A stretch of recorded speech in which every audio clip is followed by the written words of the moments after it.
And now comes the mayors.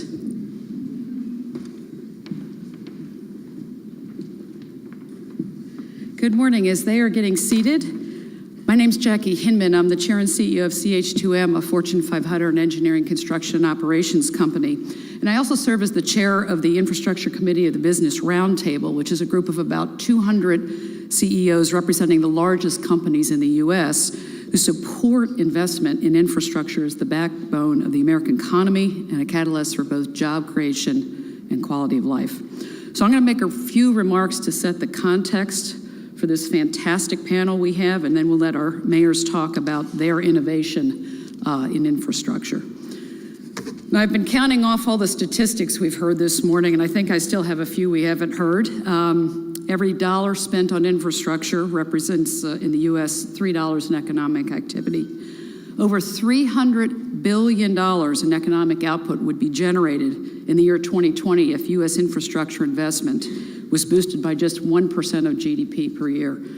And I think we all know that our infrastructure quality ranking has now dropped again to 16th in the world, behind Denmark and Portugal. Let me speak for a moment about why we haven't made the progress we want, because clearly we know that there is demand, and frankly, there is ample supply. The vast majority of infrastructure upgrades that are needed are easy to implement. They don't require technology or methods mostly that haven't been invented, and they can easily be built. You know, some people would say that there's not enough money to make these fixes, and that's certainly a challenge at local levels, but there are states and cities that have been able to make their budgets work and have made major strides in infrastructure and smart cities. And from a national level, and particularly from public-private partnerships, private financing, there's been a larger supply of money available at reasonable rates than we've ever seen in the past few years.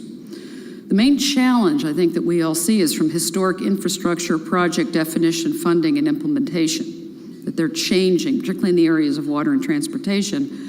And now we have newer constraints and methods that require more innovative thinking. But I'm an optimist, and we're going to hear some examples today of where we've seen some real success. In the area of infrastructure funding, clearly there has been some legislative gridlock. We all know that, and we probably expect that's going to continue at least for the next several months. And we know that this filters into states and cities. But 2/3 of the states now enable legislation that allows them to take advantage of alternate financing and funding when there are constraints at the federal, national level, and that's a good start. And we'll hear today about how these changes are being tackled at the local level, with mayors doing everything from achieving smarter solutions within the same funding framework to using traditional methods such as tax increases or implementing public-private partnerships, taking advantage of grants and other funding sources to meet their needs.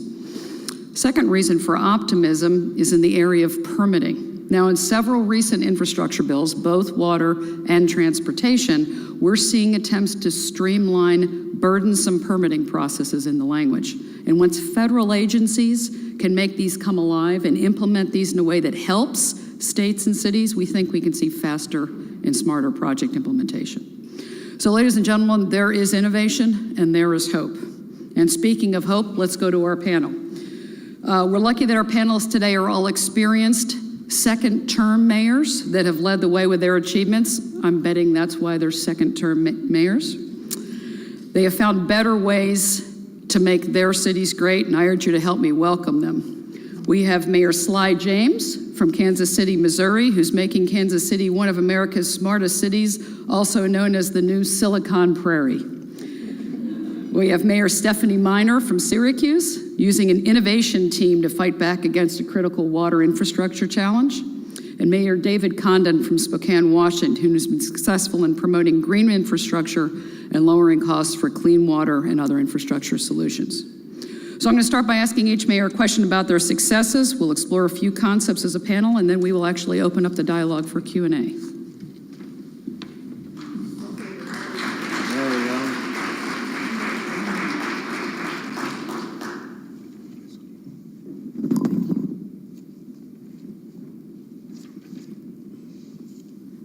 Thank you. I'm going to go. Am I on? I'm going to. Okay, here we are. I'm going to go ahead and start with Mayor Miner. So remarkably, Syracuse averaged more than one water main break per day over 2014 and 2015, and many of the pipes were over 100 years old. And you found a way to solve that, both from an innovation team with new approaches and also particularly using information technology and other technology methods. How did you do it? What approaches did you take? Well, let me just say solve is a strong word. We have found a way to mediate the impact.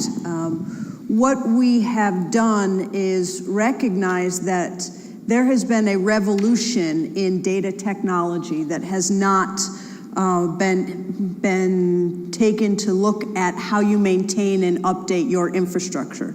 And so we put a group of people, which are called the Innovation Team, which is funded through a grant by Bloomberg Philanthropies. I colloquially refer to them as my nerds. And I said to my nerds, we have a big infrastructure problem. Tell me what we can do in order to solve it within the resources that we have.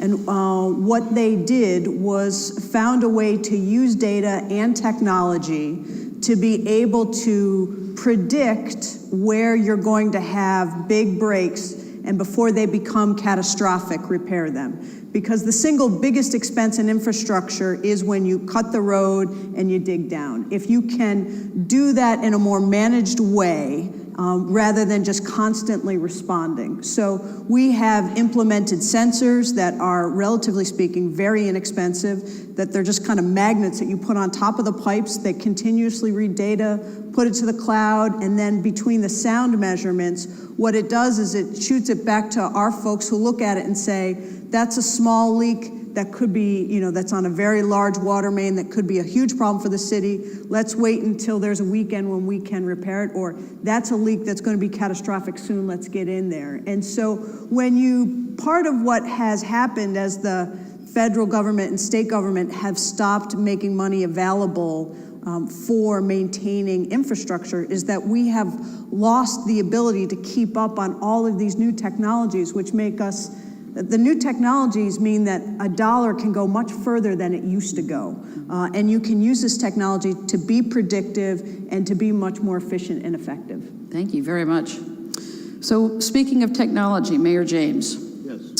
Kansas City was the first U.S. city to get Google Fiber in the hopes of drawing startups and technology-based businesses, and you've recently launched a smart city framework.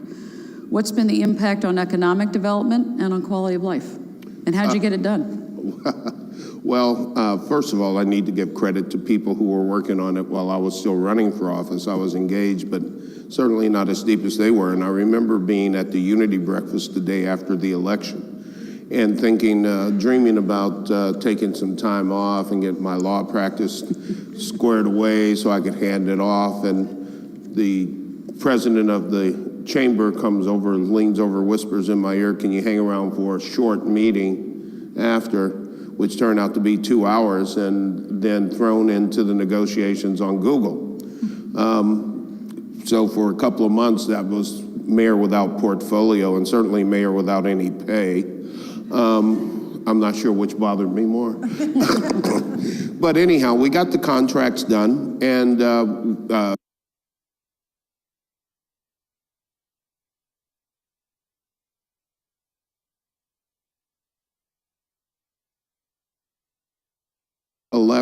late May of 2011, they announced that we had been selected, and we started working from that point on.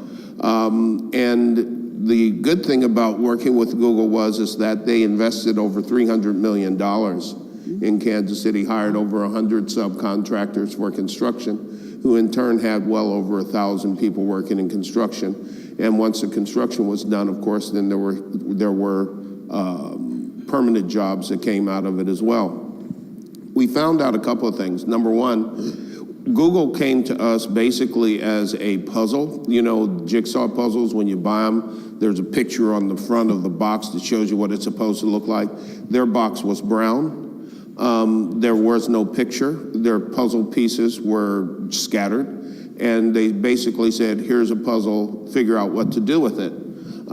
So we set up between Mayor Joe Reardon and I, Joe Reardon was the mayor of Kansas City, Kansas, we set up a bi-state innovations team. And we had that team work for a year to figure out what we could do and how we could monetize and maximize the return on investment of being the first 2 cities in the country to have gigabit speed.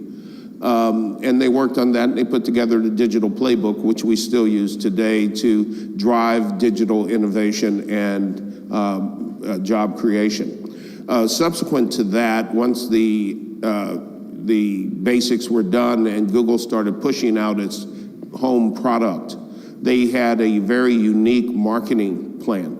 Their marketing plan was to get all of the neighborhoods in the city that were going to be first divided into what they call fiberhoods, parts of neighborhoods, or in some places, all of neighborhoods.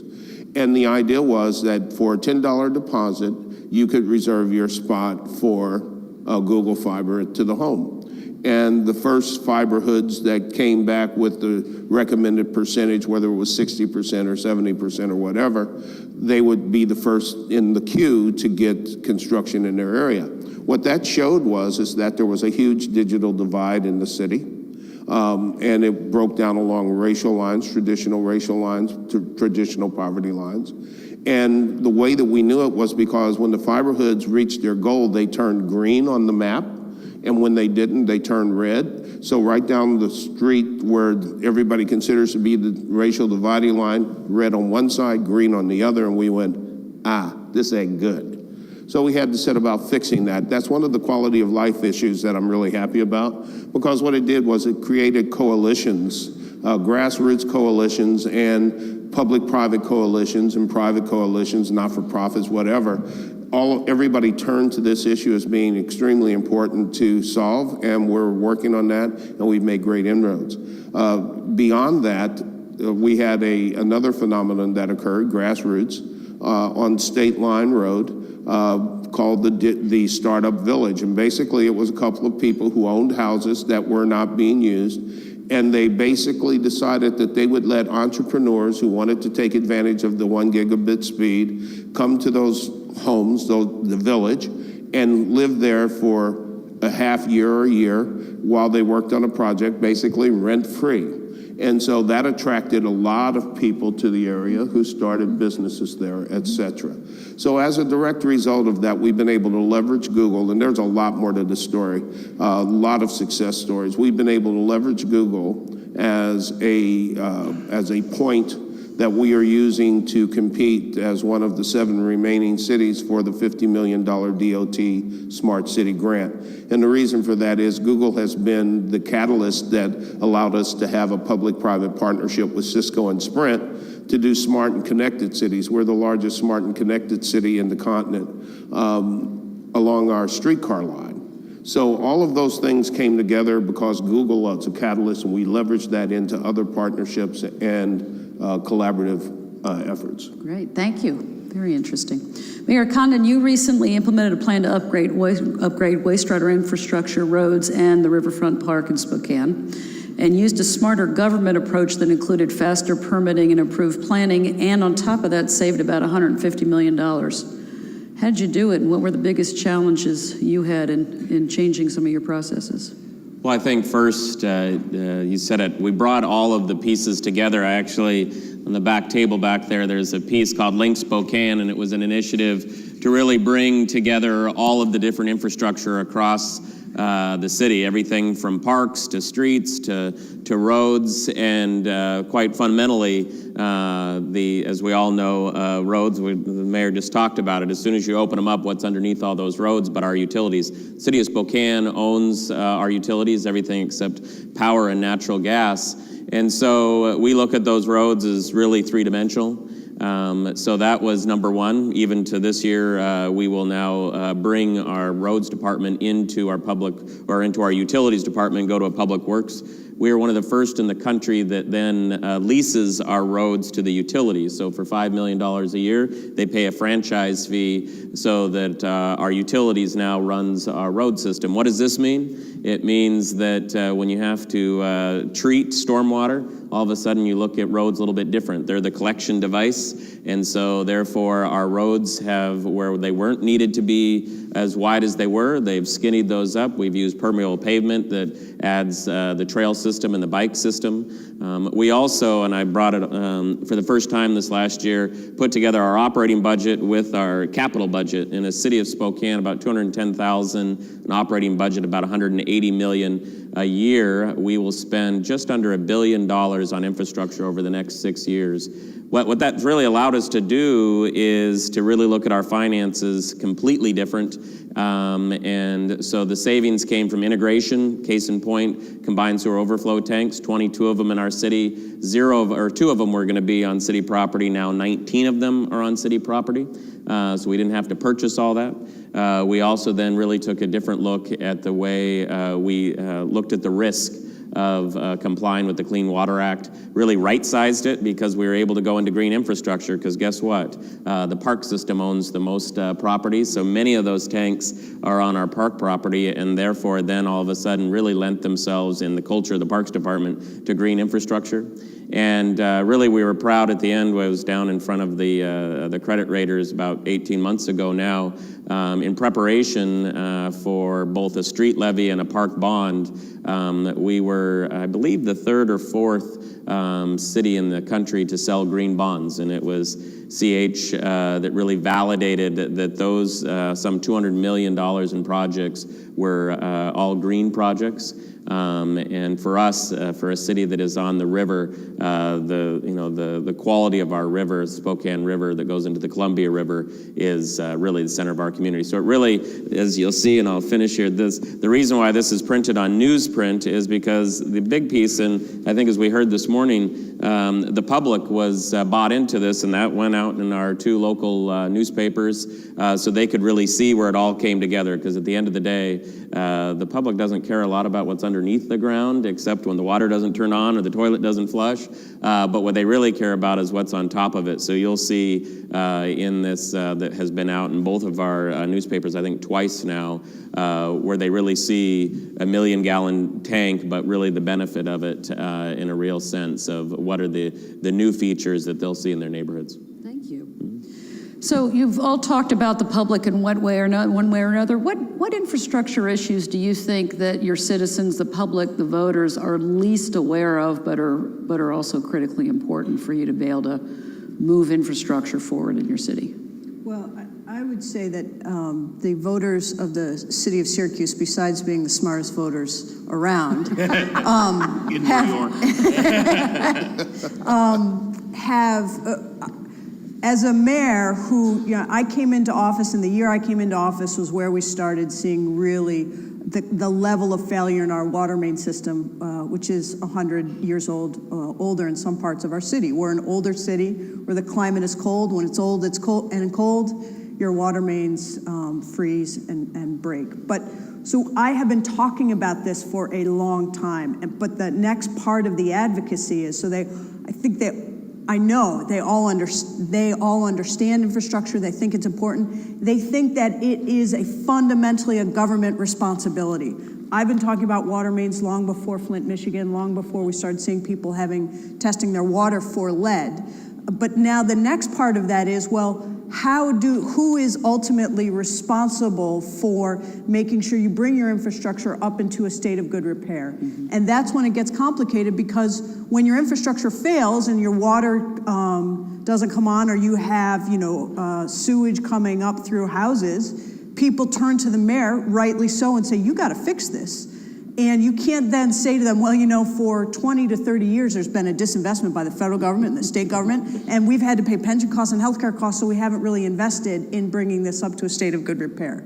So I say that as a very shorthand way to say that the responsibility for maintaining and upgrading our infrastructure needs to be spread across all levels of government. And yet, in my view, my humble view, the only ones that are being held accountable for it are local officials. How does this dialogue continue in either Spokane or Kansas City? What do you wish your voters or citizens?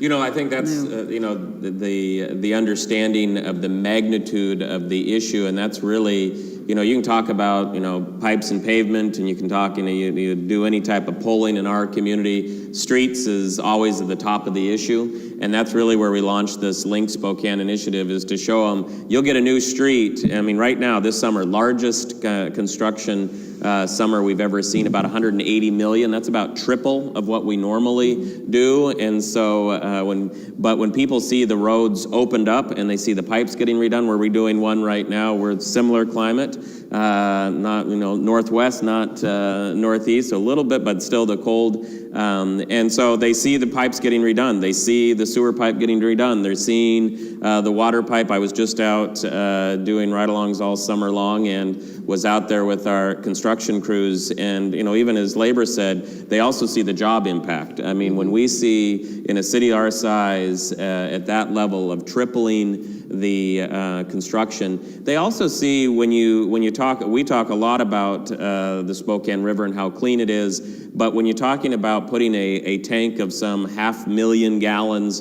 and it makes sense to them that we're putting it into the street and not tearing people's homes down, because they saw that. They saw homes being torn down for a couple of our early on, and we had no plan of what to do with them afterwards. We have an amazing park system. Our park system was designed by the same firm that designed Boston's park system and also New York's system, so we're very proud of our parks.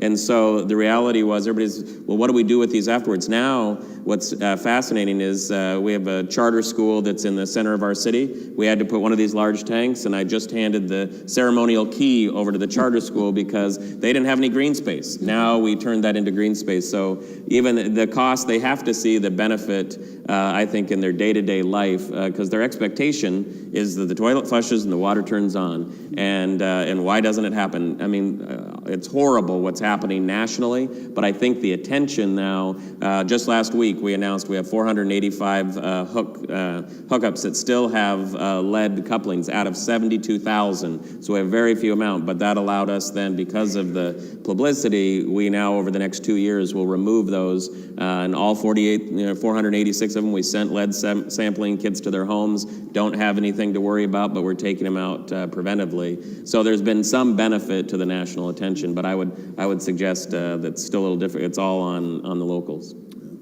Well, I would say I heard one of the speakers earlier say that infrastructure matters and talk about the relationship between the federal, state, and local governments. Let me say that mayors matter, and the federal government ought to skip the state government entirely. Sorry, send the money directly to the cities for a couple of reasons. You know, first of all, we have shovel-ready projects. We know where they are. And I think we actually do a better job of coordinating and collaborating with other municipalities. But as far as what our citizens don't know, our citizens haven't been asked to know. There has been a concerted effort, I think, in municipalities to keep the price and the cost of water at the lowest possible levels. And people, for whatever reason, think that it's free. Okay, well, it's never been free. It's just been artificially suppressed. And now the chickens are kind of coming home to roost in our administrations and the ones going forward. And people have to understand that particularly as the federal government, the EPA, has gotten into the overflow control issues. Residents didn't really distinguish between wastewater, sewers, and water. It was water. They got a bill and they paid it. Now they're beginning to understand some of the variances, and along with that, some of the huge costs. Our water rates are rising precipitously every year because that's the only way that we have to deal with the now almost $4 billion unfunded mandate to separate our overflow control systems that we're in about 5 years into on a 25-year project. So I think that they don't really have a true understanding of the cost and, unfortunately, the coming scarcity of water. This is not an everlasting resource. Let me just bolster something that Sly said, that, you know, so we have, in New York State, have advocated, and, you know, you heard some of the speakers before talk about these monstrous potholes, you know, and that's something everybody drives, everybody knows about potholes. When the transportation bill was up last year. I came down and advocated it, and money came from that. And then the state said, well, you know, we've been hearing from all these people about potholes. So now there's more money available to fix roads. The frustration that I have and that I've shared with both the federal and state officials is, so you do a road reconstruction because you got that money, but if a water main blows up underneath it, you've just wasted that money. If you were to give us the money and the flexibility so that we could dig once, so when we go in and do that road, you do the utilities, you do the water main, then you do some green infrastructure and stormwater runoff, and then you can move to the next one, so that investment in Syracuse, it's about $1 million a mile to do a total road reconstruction. That's going to stay for the life of the road, 10 to 15 years. We use a lot of salt in Syracuse because we have a lot of snow. But so now we're in I'm going to take the money by all means, and I'm thankful for the money, but knowing that because of the way the system has worked, that it's not being as efficiently spent as it could. And if we had money and a policy that said dig once, fix all that infrastructure, so once you go in, you've got the money, because if I can't use money from the state earmarked for roads to fix water mains, it's not, but I should be able to. And I think that's a critical, we talk a lot about integration. There's a couple councils here in DC of interagency, and you get points. I think the Tiger Grant that was just spoken about, the city of Spokane, or in our area, we just, last couple of years, 35 million, 19 million. And they talk about all these different things that get you points out of DOT, but no, there is no pot of dollars that actually is pre-integrated. We actually fundamentally have done that at this city. We went to a street levy, so we moved from bond financing to a levy, kept the rate the same. I have a city average income, or median household income, $43,000. We're very proud. Talked about economic development. We actually see people now reacting to the infrastructure being better, so we went up from 39,000 to 43,000 last year. We're very pleased with that. But obviously the cost of government. I came into office because my predecessor just increased water rates 16%, had planned on increasing them 25% the next year. I've committed that we'll never increase water rates over inflation. What that's allowed us to do, though, is we will now, and because guess what water rates did? They followed the election cycle. So there was none. All of a sudden up, and we have a strong mayor, but our city council, 7 members, half up every other year. So you got these long drawn periods. Now we, for the first time ever, got a multi-year water rate and sewer rate. So for 3 years. So that predictability that labor was just talking about this morning. Now our businesses know we're able to use it actually as an economic driver, because our surrounding areas are looking at 17, 18, 22% increases in their utility rates. And if you come into our city, you know that it's going to be somewhere around 3%, 2.7, 2.9. And that really facilitated, especially on the financing side, because now we knew exactly what our income was going to be. We changed also the rate structure, went up slightly on the base rate and reduced the graduation on the water rate use, which really allowed us to have more constant funding streams, much better on the construction side. Because guess what? You take your water bill usually a month late in our community. The huge increases over the summer for obvious reasons, and we didn't know how we were going to let those projects in the spring, because if we had a low water use summer, we didn't have enough money to pay the bills. So our base rate, that first gallon of water is the most expensive. After you get the first gallon to someone's house, it's much easier to, but we still have huge conservation efforts in our community, down about 10% a year. Thank you. All right, let me take some questions from the audience. Who's going to be the brave first asker? The crowd goes wild. No questions. Oh, I'm sorry. Go ahead. Yeah, if you could, just so we could hear you a little bit.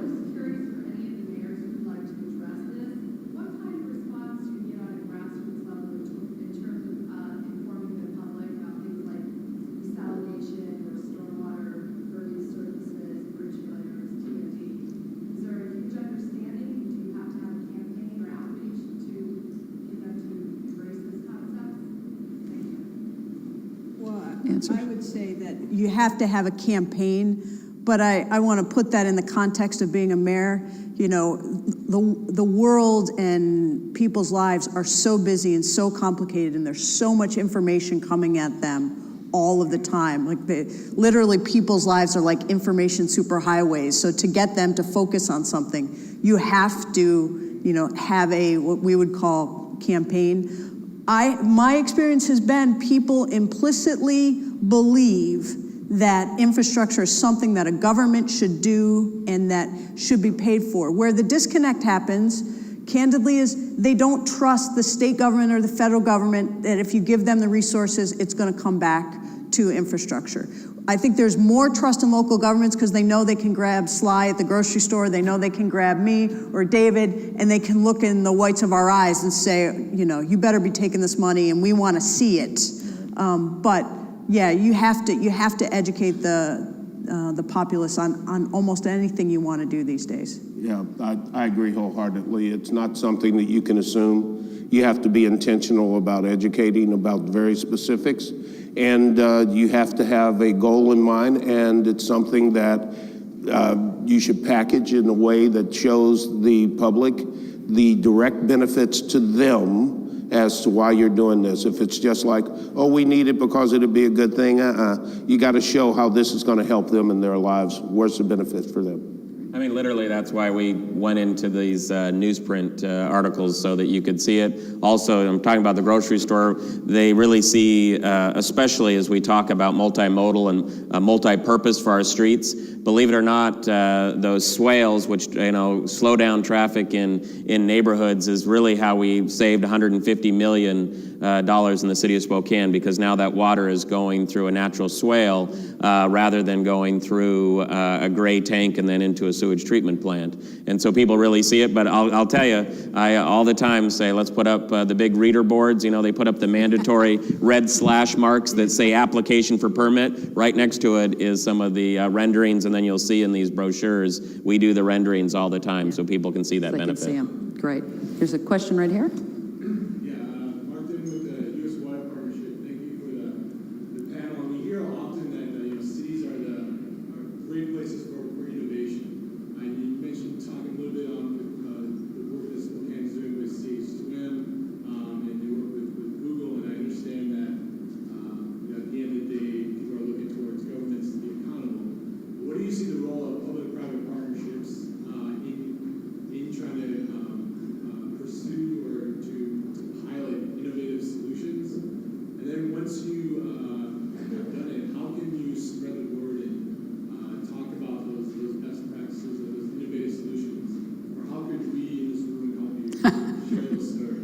And let's be mindful, we've got about 2 minutes left. Who wants to take that? Public-private partnerships are the new rage. I mean, it's not new, but it's a rage. And it's very rightfully so, because it's the only way that we're able to get things done. When we did our Smart and Connected Cities, for example, we leveraged $3.7 million of investment from the city into a $17 million deal. And we'll get our money back from the commercial aspects of the 23 kiosks that we have in the downtown area connected to the streetcar line. So first of all, I think that we have to be much more imaginative about how we get things done. There's not enough money in government. We can't get a part-time job as a city. Lord knows if you try to cut back wages of any of our public labor organizations, that's never going to happen. So we have to find ways to get things done, and public-private partnerships is a good way to do it. Any last comments? I would just say that I like accountability, and I don't want public-private partnerships or the rage for that to allow federal and state officials to get off the hook for providing resources. Agreed there. Great. Thank you so much. Round of applause for Mayors James, Minor, and Condon.